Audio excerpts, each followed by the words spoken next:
Delinho de Prosa está começando. Hoje nós vamos entrevistar o Dr. Sérgio Queiroz, escritor. Aliás, eu olhei o currículo dele aqui, tem um bocado de coisa. Eu gostaria que o senhor mesmo se... Não, muita coisa importante, um currículo bem vasto. Eu gostaria que o senhor mesmo se apresentasse. Quem é Sérgio Queiroz? Para depois a gente entrar na... Essa é a sua primeira obra, né? Sua primeira obra. De publicação nacional, Pois é. Mas quem é Sérgio Queiroz? Sérgio Queiroz é paraibano de João Pessoa.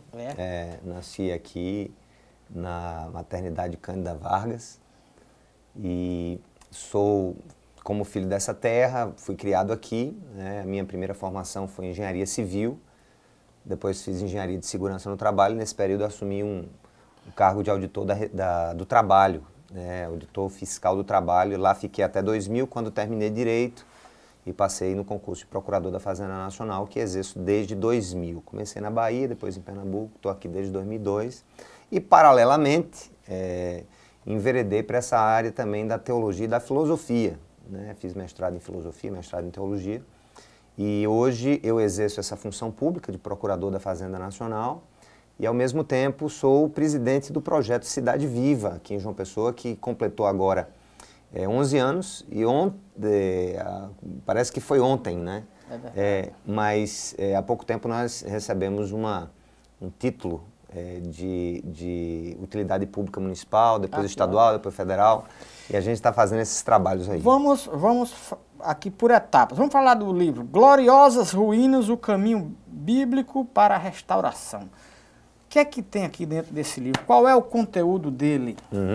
Wellington, esse livro ele é fruto de histórias, né, que a gente tem vivido nesses 11 anos à frente da Fundação Cidade Viva, vendo histórias assim incríveis de ex-presidiários retomarem a vida pública, né, encontrarem um caminho de restauração de trabalho, famílias, moradores de rua, empresários também, por que não dizer, todos nós precisamos de restauração. Esse livro, então, ele une basicamente três coisas. Ele se constrói em cima de uma história bíblica, que é a história do Neemias. Neemias, ele foi auxiliar do imperador Artaxerxes I na Pérsia. E o Neemias, ele era judeu e sentiu necessidade de voltar à sua terra e reconstruir os muros de Jerusalém. Então, ele é construído em cima do roteiro de Neemias. Mas aí tem uma segunda área, que é quando eu uno com histórias de pessoas reais dos nossos tempos, né? Grandes reformadores, como Luther King, como Gandhi, como o próprio Nelson Mandela. E trago também uma conceitualidade, um diálogo com a Bíblia, né? Tentando encontrar nela também princípios eternos que possam se aplicar na vida de qualquer pessoa. São 21 princípios de restauração para qualquer área da vida, pessoal, relacional, e por que não dizer até, ousar dizer até para as mazelas do Brasil hoje em dia. Né? Aqui público, ele tem um público específico ou serve para qualquer pessoa? Não, ele é um público aberto, ele tem um pouquinho de teologia, ele tem um pouquinho de filosofia, né, nas abordagens, ele tem um pouco de, enfim, de comportamento, de ciência do comportamento, mudança de atitude, motivação. É um livro para todas as idades, para aqueles que sabem ler. O audiobook também vai estar disponível no futuro, para quem também não sabe ler. Já foi lançado nacionalmente? Nacionalmente. Qual é a editora e onde pode ser encontrada? A editora do livro Gloriosas Ruínas é a Mundo Cristão. A propósito, a Mundo Cristão é a única editora do Brasil com selo ISO de qualidade e é uma das maiores da América Latina. É uma instituição muito séria que conseguiu entrar em vários mercados, do supermercado às grandes cadeias de livro. Mundo Cristão, em qualquer grande livraria do Brasil, esse livro pode ser encontrado. Tem fatos reais, fatos reais já é uma redundância. Tem fatos aqui que o senhor viveu, presenciou ou testemunhou que estão aqui dentro? Tem fatos meus, tem fatos dos outros. Tem fatos pretéritos que não deixam de ser fatos, embora longínquos. Mas é como eu digo, eu faço um contraponto com da mitologia grega, a história da ave fênix, né? Que ressurge das cinzas. E eu começo no livro dizendo o seguinte, o mito de Fênix é sobre um mito. Aqui não é sobre mitos, é sobre verdades, é sobre realidades, acontecimentos que tiveram lugar na história. O senhor é formado em teologia também. Deus criou o mundo?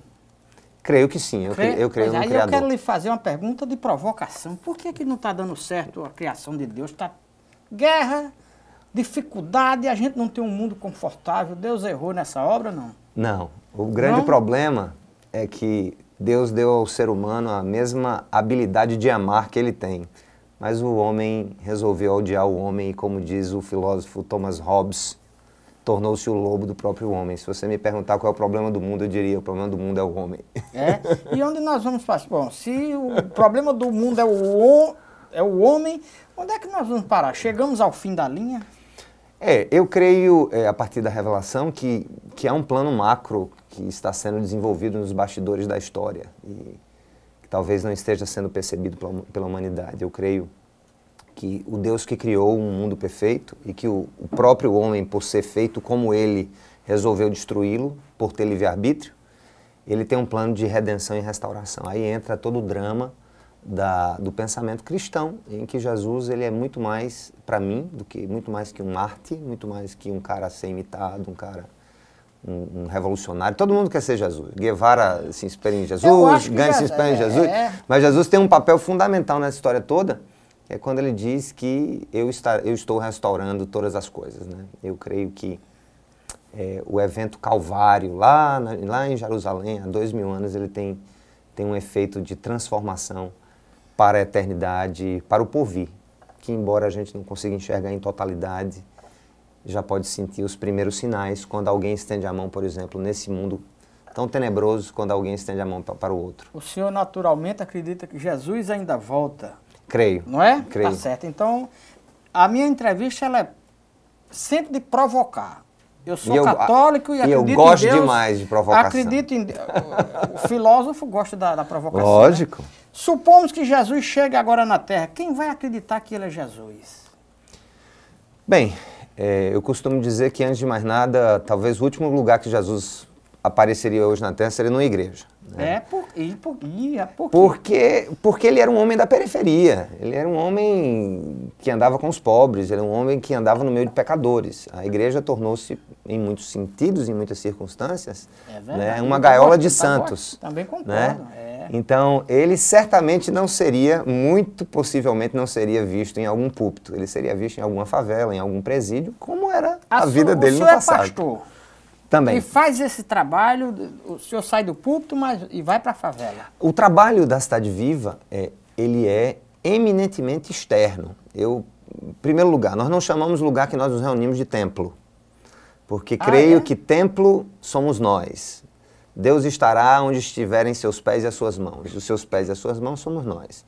Segundo, é que a reunião da igreja, ou católica, ou protestante, ou enfim, ortodoxa, deve ser vista como um lugar de inspiração, em que eu inspiro a verdade e vou viver a verdade fora dali. Eu até costumo dizer que há mais comunhão entre pessoas na mesa de uma lanchonete e de um bar do que nos bancos de uma igreja. Na mesa de um bar eu olho para o olho do outro, reconheço as suas dores, e, embora não concordando com seus pensamentos e suas práticas, eu posso ser útil na vida dele, enquanto geralmente na igreja, você como católico, eu como evangélico, a gente sabe que a gente só vê pescoço, né? É verdade. Porque a gente só vê o clérigo e pescoço de muita gente na nossa frente. Mas eu terminei interrompendo a sua resposta sobre se Jesus chegasse agora, como é que ele iria se apresentar? Quem iria acreditar que é Jesus? Ele não correria o risco de ser preso, apedrejado? Como é que ele vai chegar? Essa é a grande questão. A Bíblia, a escritura judaico-cristã, ela retrata que o Messias ele virá em 2 momentos. Um como servo, foi o primeiro. Um como servo do mundo. E o outro como senhor do mundo, porque já não haverá mais tempo para tomar-se decisões. Ele fala nas escrituras que todo olho verá. E que será inexorável, e que será incontestável a expressão do seu poder e da sua autoridade sobre o mundo. Né? Na primeira vinda, muitos colocaram a mão sobre ele. Na segunda, ai daqueles que levantarem o dedo contra ele. O senhor é teólogo e filósofo. A filosofia, ela não se confronta com a religião e em que medida ela se confronta ou não? Você fez uma pergunta interessantíssima. Até o cristianismo, a tradição filosófica, ela começa na Grécia, né, com os pré-socráticos, Sócrates, Platão, Aristóteles. O cristianismo ele teve uma influência de transformação tão grande no mundo que ele começou a construir também a sua filosofia. Porque a filosofia é a pergunta que se faz sobre tudo na vida. Verdade. E a teologia, ela passou então, a teologia cristã passou a responder às grandes questões filosóficas.